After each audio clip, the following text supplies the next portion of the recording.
Who was the dumbest person you ever met? How did you know? My former boss was worried that the island of Manhattan would sink with all the extra visitors for New Year's and the ball dropping. She thought islands floated, and when she found out that wasn't true, she thought it was so funny that she told everyone the story.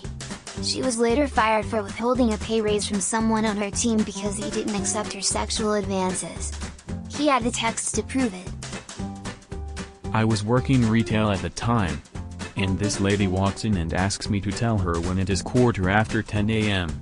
She needs to catch a bus. We were slow, so I obliged. 10:15 a.m. rolls around and I tell her, so she drops her stuff and runs out to get the bus. 5 minutes later she comes back yet scowling. And she then lectures me on how to tell time. How much is a quarter? 25 cents. So why would you tell me a 10:15 a is 10:15 a? It's 10:25 a.m. Tell her that her bus is late today. It will be in at $3 to 11. My coworker was feeling lethargic, bloated, and had stopped menstruating. We told her she was probably pregnant. She decided on her own that she was anemic and started eating a dozen raw eggs every day. She had a full-term baby 5 months later. I asked a temp at work to weigh a couple of lever arch files for postage. She came back and told me they were 65 kilograms. I asked if it were possible that it was 5 kilograms, but she insisted it wasn't. We argued about it for a good 5 minutes. It wasn't until I asked her how much she weighed, 59 kilograms, that it finally twigged that these two small folders couldn't possibly weigh more than her. Bold move, asking her how much she weighs. Edit, my first silver, I'm humbled and honored. Thank you. Stranger. Few years ago in Australia, Coke changed their bottle to be a bit narrower and taller to suit less plastic. Both bottles were 600 milliliters. Girl in my class at uni adamant that the change wasn't to reduce plastic but so they could put less Coke in to save money. I know they are both 600 milliliters, but the new one has less Coke in it. People like this are the reason why companies have to stoop to ridiculous lows in order to cater to the biggest morons out there. Didn't a fast food company have to discontinue a 1/3 pound burger because people thought the 1/4 pound was bigger and therefore the 1/3 pounder shouldn't have been more expensive? Something like that? I'm probably remembering it wrong. One time my now ex-girlfriend was watching Maury Povich. One of those paternity test episodes with the classic "you are not the father" moment. And she turns to me and says, if we ever have a baby and I found out I'm not the mother, I'll kill you. Thankfully we didn't end up reproducing. You just randomly bring home a baby. Congratulations. Dear. We've had a child. I had a boss who told me that she never kept leftovers from a meal because that's how polio got started. He had just purchased a new, high-powered BB gun. We had just finished shooting it in the backyard when he points the barrel at my face and pulls the trigger several times. I tell him to stop being an idiot and he just laughs and says it's not loaded. Then the moron puts the barrel in his mouth and pop! Shoots a BB right through his tongue and into his uvula. Oh! So it's a girl mouth. This dude I worked with for 3 days. He was hired to be a fabricator, which is mostly cutting metal and welding stuff up. He claimed to have welded for many years, which we very quickly realized was an embellishment. Within his first 2 days he got into a heated verbal argument with a co-worker that advised him to not smoke cigarettes in the shop right next to multiple tanks of incredibly flammable gases. Told our manager to fuck off and let him do his job. Manager was trying to tell him what to do. Started a decently large fire because he didn't clean the floor underneath where he was welding. And then started yelling at people trying to tell him there's a fire. Smoking blunts on the job. With no attempts to be discreet. By some miracle he managed to ruin a welder and 2 grinders beyond repair. And on top of all this he had this smug "I'm better than everyone else" attitude. He was promptly fired on the 3rd day and had the audacity to argue with management about it before storming out and flooring it out of the parking lot. Running down the shop's mailbox. A month after all this, we were contacted by a customer about their dump truck that he had done the welding on. While on a job site emptying the contents of its dump bed, the welds broke and the entire dump bed fell off, causing damage to the truck and another vehicle of theirs.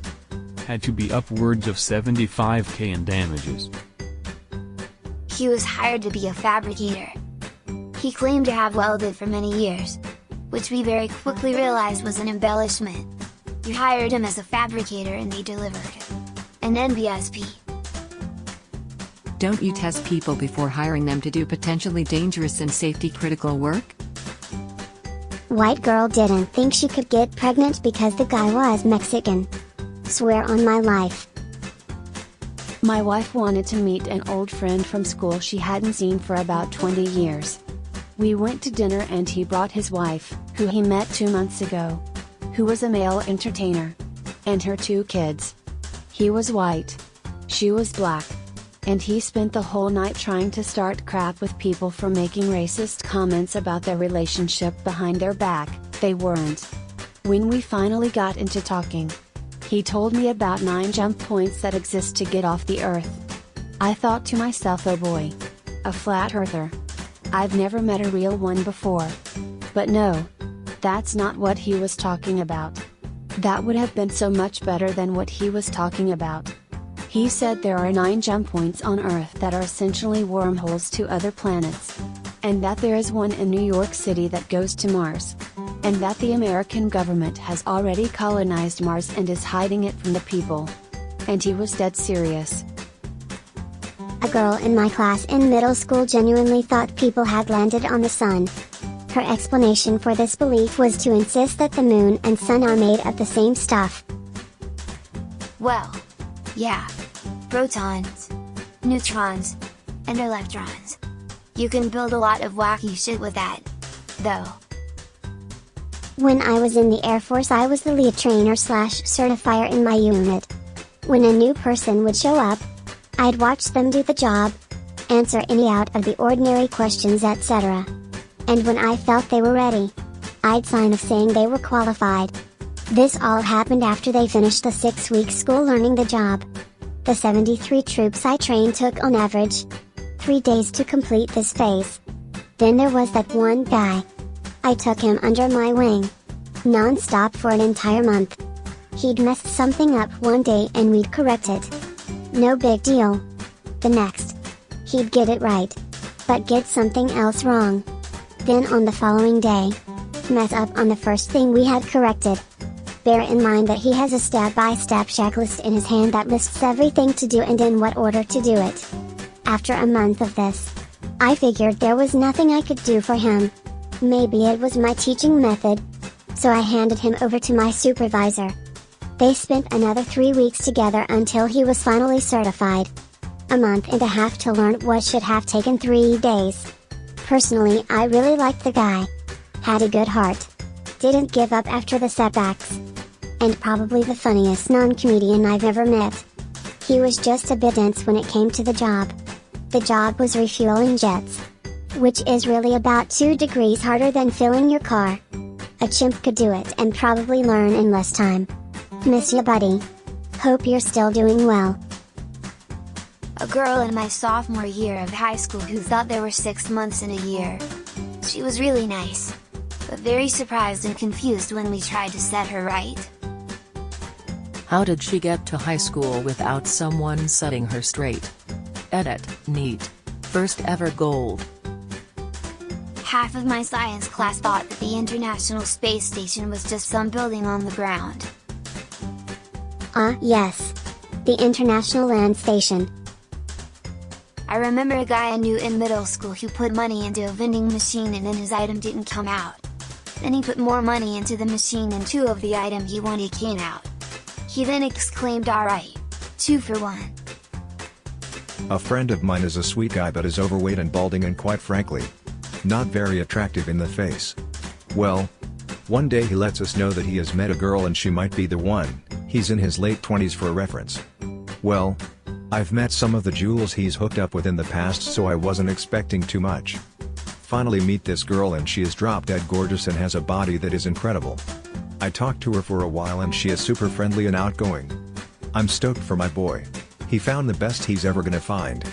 Anyway, the night progresses and the new couple starts talking about their plans for an upcoming trip to New Mexico, and she starts telling us how excited she is because she has never gone to another country before. I laughed a bit and realized she was dead serious. My friend just looked at me and shook his head, and I knew that he knew. She was dumb as a fucking rock, but she was his dumb fucking rock. Phew. He helped her get her passport. A girl in my art class in high school thought there was just a part of the cow called meat. When we explained meat is the muscles, she freaked out and became vegetarian. My best friend had a foods teacher who thought the same thing. Summarily, you had to cook the outside of the meat, because that's where the germs, specifically E. coli, were. Edit, this is true. Please keep reading. When my friend commented that parasites could be also present in the muscle tissue, the teacher claimed we don't eat muscle tissue. Too dumbfounded to ask a counter question. We will forever wonder what she thought we ate. I'm late, but car dashboard reads 40 miles to E. My car says in 40 miles. We'll be going east.